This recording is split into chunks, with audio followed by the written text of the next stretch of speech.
श्री स्वामी समर्थ. नमस्कार. मी नंदिनी माझ्या यूट्यूब चॅनलवर तुमचं खूप मनापासून स्वागत करत आहे. तुमच्या मनातील सर्व चांगल्या इच्छा स्वामी महाराज पूर्ण करो ही स्वामींच्या चरणी प्रार्थना करते आणि आजच्या नवीन व्हिडिओला सुरुवात करते.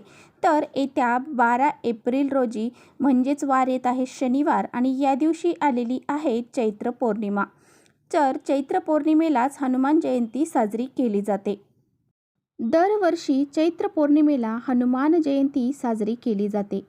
चैत्र पौर्णिमेच्या दिवशी अंजनीच्या उदरातून हनुमानांचा जन्म झाला आणि हनुमानांचे पूर्ण भक्तिभावाने स्मरण केले, पूजा केली तर ते आपल्या भक्तांचे सर्व दुःख दूर करतात.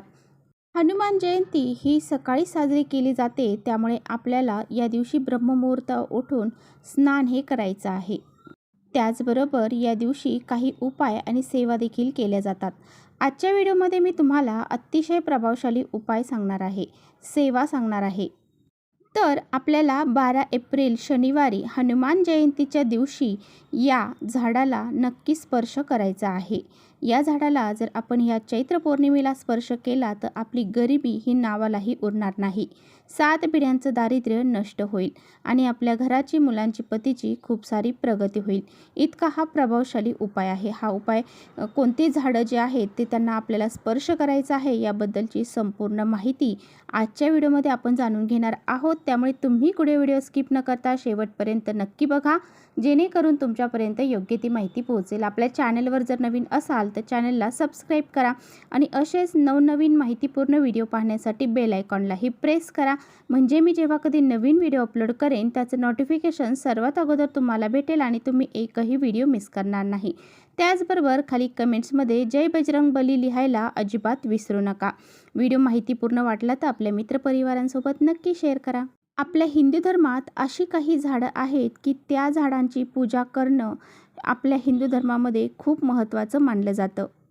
तर असे काही दैवी झाडं आहेत, तर त्या पैकीच मी आज 5 झाडांची माहिती तुम्हाला सांगणार आहे आणि या 5 झाडांपैकी कोणत्याही एका झाडाला तुम्हाला स्पर्श हा करायचा आहे. जे झाड तुमच्या जवळ असेल किंवा तुमच्या आसपास असेल त्या झाडाची पूजा करून तुम्हाला स्पर्श हा करायचा आहे.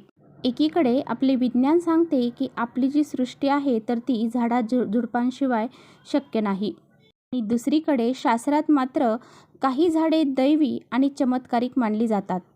धार्मिक श्रद्धेनुसार अशी काही झाडं आहेत की त्यांची पूजा करणं अतिशय महत्त्वाचं मानलं जातं. जर आपण अशा विशिष्ट तिथींना या झाडांना जर स्पर्श केला तर आपलं नशीब बदलल्याशिवाय राहणार नाही. आपल्या घरामध्ये श्रीमंतीचे योग चालू होतील, गरिबी आपल्या नावालाही उरणार नाही. या चैत्र पौर्णिमेच्या दिवशी हनुमान जयंती आहे आणि हनुमान जयंतीच्या दिवशी जर आपण या झाडांना स्पर्श केला तर प्रत्यक्ष हनुमान आपल्यावरती प्रसन्न होतात. आपल्या जीवनामध्ये जे काही दुःख अडचणी आहेत तर ते दूर करतात आणि आपल्या इच्छित मनोकामना देखील पूर्ण करतात. आणि म्हणूनच जर तुमच्या आसपास कुठे पिंपळ वृक्ष असेल तर तुम्हाला पिंपळ वृक्षाला स्पर्श करायचा आहे. पिंपळ वृक्ष हे 24 तास ऑक्सिजन देणारं झाड आहे असं म्हटलं जातं आणि अशा वेळेस वैज्ञानिक दृष्टिकोनातूनच नाही तर धार्मिकदृष्ट्या देखील पिंपळ वृक्ष हे अतिशय महत्त्वाचं मानलं जातं. असं म्हटलं जातं की पिंपळ वृक्षामध्ये अमावस्या आणि पौर्णिमेच्या दिवशी आपल्या पूर्वजांचा वास असतो आणि पौर्णिमेच्या दिवशी माता लक्ष्मी या पिंपळ वृक्षाच्या पानामध्ये वास करत असते आणि जेव्हा तुम्ही या वृक्षाची पूजा करता त्यावेळेस तुमची प्रार्थना थेट त्यांच्यापर्यंत पोहोचत असते आणि तुमच्या इच्छा मनोकामना ह्या पूर्ण होतात. आपल्या सर्वांना माहीत आहे की पिंपळ वृक्षाची पानं ही हनुमानांना अतिशय प्रिय आहेत. त्यामुळेच आपण या हनुमान जयंतीच्या दिवशी पिंपळ वृक्षाची पानं त्यांना अर्पण करत असतो. तर आपल्याला या पिंपळ वृक्षाच्या खाली एक तिळाच्या तेलाचा दिवा किंवा मग मोहरीच्या तेलाचा दिवा हा लावायचा आहे. या वृक्षाला तुम्हाला जल अर्पण करायचं आहे. त्यानंतर 11 प्रदक्षिणा मारायच्या आहेत. 11 प्रदक्षिणा मारत असताना ओम नमो भगवते वासुदेवाय नमः असं म्हणायचं आहे आणि त्याचबरोबर तुम्हाला त्या झाडाला स्पर्श करायचा आहे. उजवा हात तुम्हाला त्या झाडाला स्पर्श करून तुमची इच्छा जी असेल तर ती मनोमन तुम्हाला सांगायची आहे आणि त्यानंतर तुम्हाला तुमच्या पितरांचं, तुमच्या घरातील जे काही पूर्वज आहेत त्यांचं स्मरण करायचं आहे आणि माता लक्ष्मीचं स्मरण करून तुम्हाला तुमची इच्छा व्यक्त करायची आहे.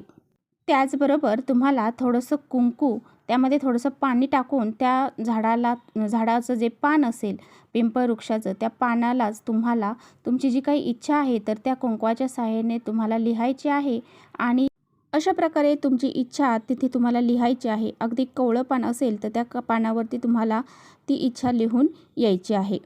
असं म्हटलं जातं की या पिंपळ वृक्षाच्या पानावरती जर तुम्ही हनुमान जयंतीच्या दिवशी जर तुमची इच्छा लिहून तुम्ही व्यक्त केली तर तुमची जी काही इच्छा आहे तर ती पूर्ण होते. त्यामुळे तुम्हीसुद्धा तुमची जी इच्छा आहे तर ती अशा पानावरती लिहून तुम्ही या दिवशी हा उपाय करू शकता आणि झाडाला स्पर्श करून नमस्कार करून तुमची मनोभावी जी इच्छा आहे ती व्यक्त करू शकता.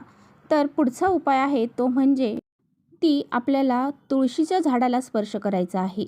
आता तुळस ही अतिशय प्रिय मानली जाते. भगवान विष्णूंची ती विष्णुप्रिय आहे आणि तिला साक्षात लक्ष्मीचं प्रतीक मानलं जातं आणि म्हणून आपल्याला तुळशीला या दिवशी स्पर्श हा करायचा आहे.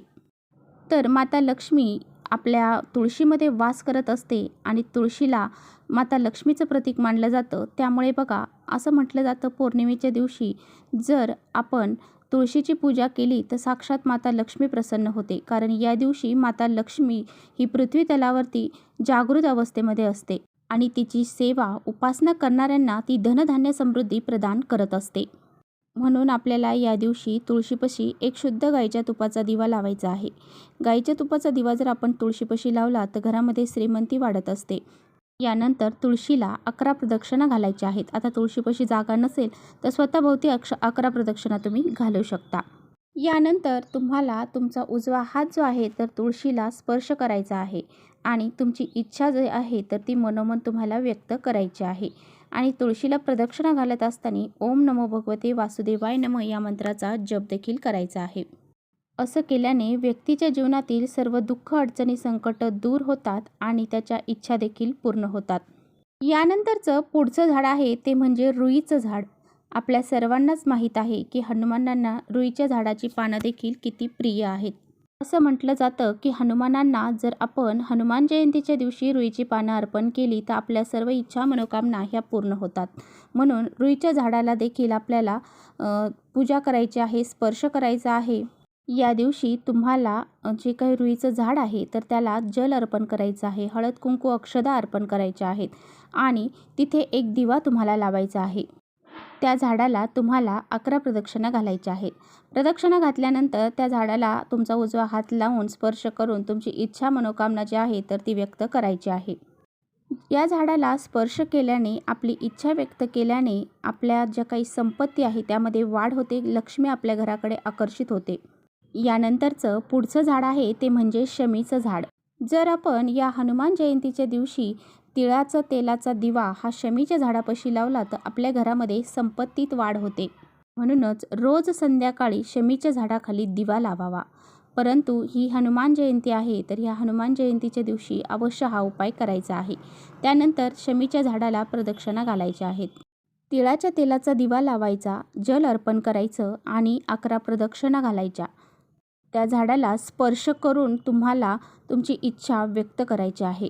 शमीच्या झाडाला दिवा लावून स्पर्श करून तुमची इच्छा व्यक्त केल्याने भगवान शिवशंकर प्रसन्न होतात आणि भगवान शिवशंकर हनुमानांचंच एक रूप मानलं जातं आणि या दिवशी शमीपत्र देखील आपल्याला हनुमानांना अर्पण करायचे आहेत. यानंतरचं पुढचं झाड आहे ते म्हणजे केळीचं झाड. आपल्या हिंदू धर्मामध्ये केळीच्या झाडाला अनन्यसाधारण महत्त्व दिलं जातं. तर आपण जर केळीच्या झाडाची पूजा केली तर आपला गुरु हा बळकट होतो, भगवान विष्णूचा आशीर्वाद आपल्याला प्राप्त होतो. तर तुम्हाला या हनुमान जयंतीच्या दिवशी भिजवलेली चण्याची डाळ आणि गूळ हा केळीच्या झाडाला अर्पण करायचा आहे. तसेच तुम्हाला 1 लोटा पाणी त्यामध्ये थोडीशी हळद घालून तुम्हाला हे जल केळीच्या झाडाला अर्पण करायचं आहे. 11 प्रदक्षिणा मारायच्या आहेत आणि त्या झाडाला तुमचा उजवा हात लावायचा आहे, स्पर्श करायचा आहे आणि तुमची इच्छा जी आहे तर ती तुम्हाला व्यक्त करायची आहे. हा उपाय केल्याने मनातील सर्व इच्छा पूर्ण होतात. जर तुम्हाला या 5 पैकी जे तुमच्या जवळ झाड असेल त्या झाडाची पूजा करा. यापैकी एका वृक्षाला तुम्हाला स्पर्श करायचा आहे, तुमची इच्छा व्यक्त करायची आहे आणि सांगितल्याप्रमाणे तुम्हाला पूजाही करायची आहे. तुमच्या घराजवळ जे कोणतं झाड असेल त्याची तुम्ही यापैकी कोणतंही झाड असेल त्याची तुम्ही पूजा करू शकता. तर चला इथेच थांबवते माझा व्हिडिओ थोडा जरी आवडला असेल तर नक्की लाईक करा. चॅनलवर नवीन असाल तर चॅनलला सबस्क्राईब करा. परत भेटूया अशाच छानशा व्हिडिओसोबत. तोपर्यंत श्री स्वामी समर्थ.